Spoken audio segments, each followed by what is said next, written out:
The substance is amazing. I loved it so much. I cried. I also cried a tiny bit because of how powerful and brutal its social commentary is. It's dramatic, it's honest, it combines two of my favourite things, body horror and films about Hollywood. I love the topic, the visuals are incredible, it is exactly my taste, and I did get really emotional because it's been a while since I saw a film that I loved this much, a film that was this satisfying. This was released in 2024.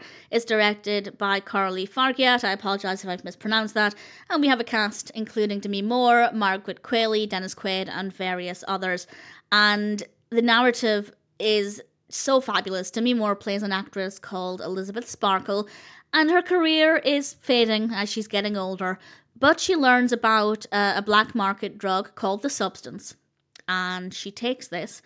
And I could go into detail about what happens next, but I don't want to. I went into this with as little knowledge as possible. I made the effort to avoid pretty much anything because I knew I wanted to see it based on the very brief information that I had about it, and that worked well for me.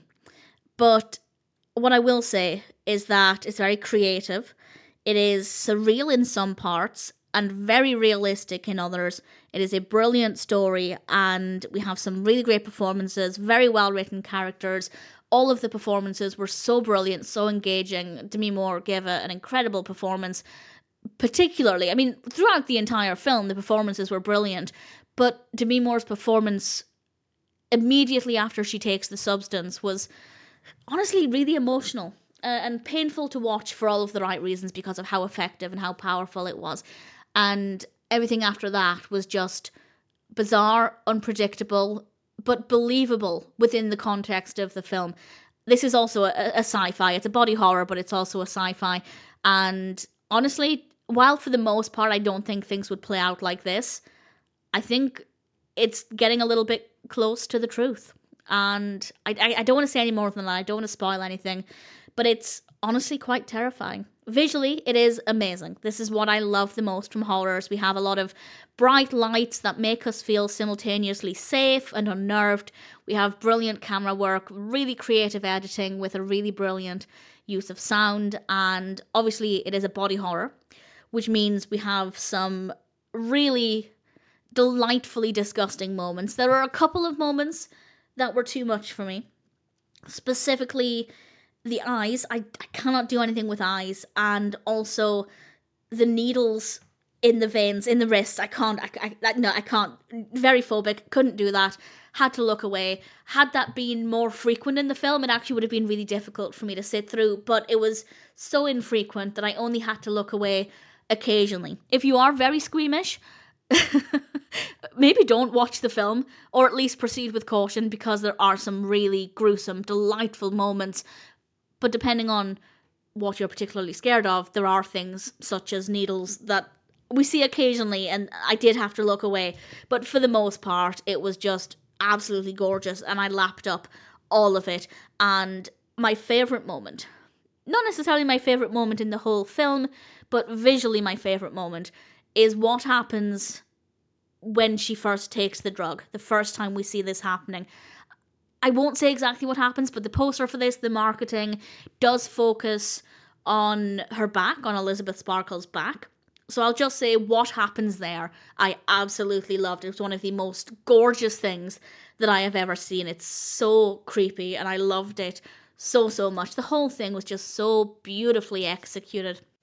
The topic, the execution of the narrative itself, the performances, the visuals, the sound, it's all just so stunning and gorgeous and incredible. It is unpredictable, it is creative, it is disturbing, it is honest, and as I said, to an extent, it is very believable. And that makes it all the more disturbing. There is nothing about this that I didn't enjoy. Well, no, that's not true. As I said, there were a couple of brief moments that did make me swear very loudly. I did disturb my cat on a couple of occasions. I did have to look away very briefly on, I'd say maybe 4 or 5 occasions for a few seconds at a time. But I'm not criticising the film for that, of course. But I have a very strong stomach when it comes to body horror. But there are a few things that are a bit too much for me. But they were few and far between, and it definitely didn't affect my enjoyment. And of course, that's a me problem. That's not the film's problem. Everything about this was just incredible. It is so important, so accurate, so believable. The characters' motivations, their actions, it's so easy to buy into it.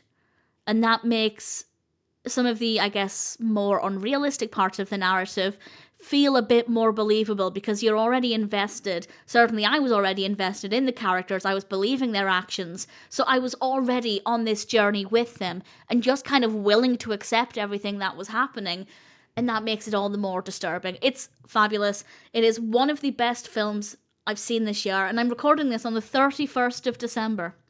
So I can say with confidence that it's maybe one of the 2 best films I've seen this year.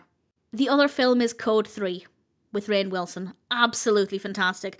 This film is fabulous. Ironically, Code 3 also has some somewhat disturbing moments in it as well. Brilliant film. Very different to this film in some ways, but both fabulous. The substance is easily one of the most perfect films that I have ever seen. It appealed to me in so many ways, and it absolutely delivered. It exceeded my expectations. I would be very happy to watch it again.